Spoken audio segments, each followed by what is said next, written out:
میرے پروفیسر صاحب سے 3 سوال ہیں۔ پہلا سوال یہ ہے کہ اکثر اوقات ہم ایک چیز پائی جاتی ہے، ہم قرضہ لیتے ہیں مختلف اداروں سے اور اس سے کاروبار کرتے ہیں، پلاٹ خرید لیا، مکان خرید لیا، اس کو کرائے پہ چڑھا دیتے ہیں، قرضہ بھی لیا ہے، مکان بھی اپنی اثاثے بن چکے ہیں، کیا اس کے بارے کیا حکم ہے زکوٰۃ کا؟ دوسرے نمبر پہ جو اکثر اوقات سائل آتے ہیں دروازے پہ، جسے ہم منگتے کہتے ہیں، حالانکہ وہ اس قابل نہیں ہوتے، اللہ کا فرمان ہے کہ جب سائل دروازے پہ اس کو خالی نہ چھوڑو، اس کے بارے کیا حکم ہے؟ کیا اس کو زکوٰۃ لگتی ہے یا نہیں؟ اور تیسرا میرا سوال یہ ہے رمضان شریف کے بارے میں، افطاری کے بارے میں، کہ اکثر اوقات ایک دوسرے کے ہاں دعوت کی جاتی ہے افطاری کی، اور ہمیں پتہ ہوتا ہے اس کا مال کس طرح کا ہے، کیا وہ دعوت قبول کرنی چاہیے، اس سے افطاری کرنی چاہیے کہ نہیں؟ میرے یہ تینوں سوال ہیں، شکریہ۔ ماشاءاللہ تینوں سوال بہت ہی اہم ہیں اور عین موضوع کے مطابق ہیں۔ پہلا سوال، قرض لے کر مکان خریدا، کرائے پر چڑھا دیا۔ قرض لینے میں کوئی قباحت نہیں بشرطے کہ وہ سودی نہ ہو۔ اگر سودی قرض ہے تو لینا حرام، سارے معاملات حرام، کمائی بھی حرام۔ اگر سودی قرض نہیں تھا، مکان لے لیا، اسے کرایہ آنا شروع ہو گیا، اب زکوٰۃ مکان پر ہوگی، مکان کی قیمت پر ہوگی، آنے والے کرائے پر ہوگی کی صورت میں؟ وہ جو ساری شرطیں ہیں نا، نصاب قرض سے فارغ ہو، اگر آدمی کے پاس وہ جو مکان کے لیے قرض لیا تھا، قرض ادا کرنے کے بعد اتنے پیسے بچ جاتے ہیں کہ وہ نصاب کی مقدار کو پہنچ جاتے ہیں، اور وہ جو کرایہ آ رہا ہے وہ اس کی حاجات اصلیہ سے زائد بنتا ہے، تو وہ کرائے پر اور جو دیگر پیسے ہیں ان کو ملا کے زکوٰۃ فرض ہوگی، دینی ہوگی۔ مکان کی قیمت پر زکوٰۃ نہیں ہوگی۔ اسی کے ضمن میں یہ مسئلہ بھی نوٹ کر لیں، جو احباب دکانیں، مکان 10 مکان ہیں کرائے پہ چڑھائے ہوئے ہیں، 10 20 پورے پلازے ہیں دکانوں کے کرائے پر چڑھائے ہوئے ہیں، تو وہ دکانوں کی مالیت، مکانوں کی مالیت پر زکوٰۃ نہیں ہے،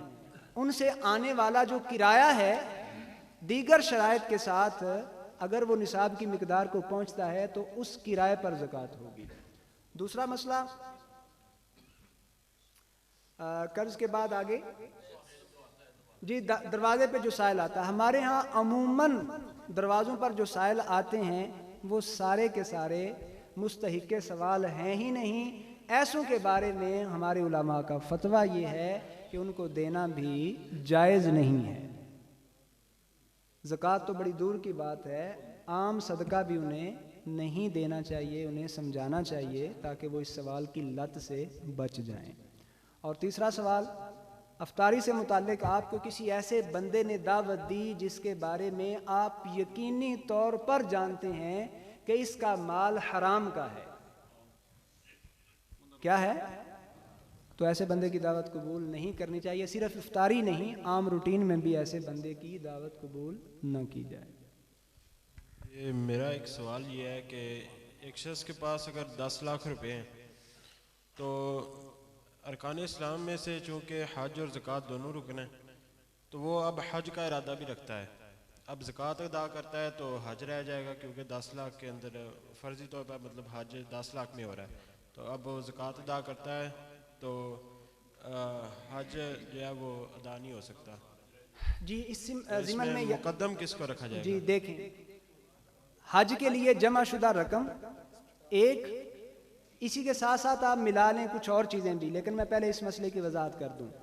حج کے لیے جمع شدہ رقم پر زکوٰۃ فرض ہوگی، دینی ہوگی، زکوٰۃ ادا کریں گے۔ سال گزر چکا ہے، وقت آ گیا،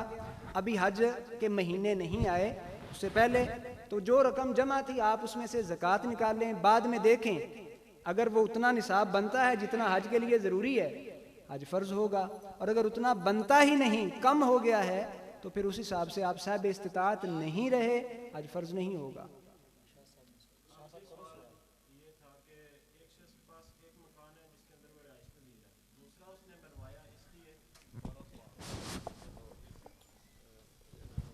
سوال یہ تھا کہ ایک شخص نے 2 مکان بنوائے ہیں، ایک کے اندر وہ رہائش پذیر ہے اور دوسرا اس نے ایز اے گیسٹ یوز کرنے کے لیے وہ تیار کروایا ہے، تو جو دوسرا اس نے گیسٹ کے لیے تیار کروایا ہے کیا اس کے اندر زکوٰۃ نکالی جائے گی؟ وہ نہیں، اس میں بھی زکوٰۃ نہیں ہوگی، حاجات اصلیہ میں وہ شمار چونکہ کیا اس کا تجارت، اس میں یہ بات ذہن میں رکھ لیں، چونکہ نہ یہ سونا ہے، نہ چاندی ہے، نہ روپیہ ہے، نہ مال تجارت ہے، اور نہ وہ سائمہ جانور کی کسی صورت میں آتا ہے، چونکہ ان میں سے کسی چیز کے مقصد کے لیے نہیں ہے، لہٰذا وہ نصاب میں شامل، دینے والے نصاب میں شامل نہیں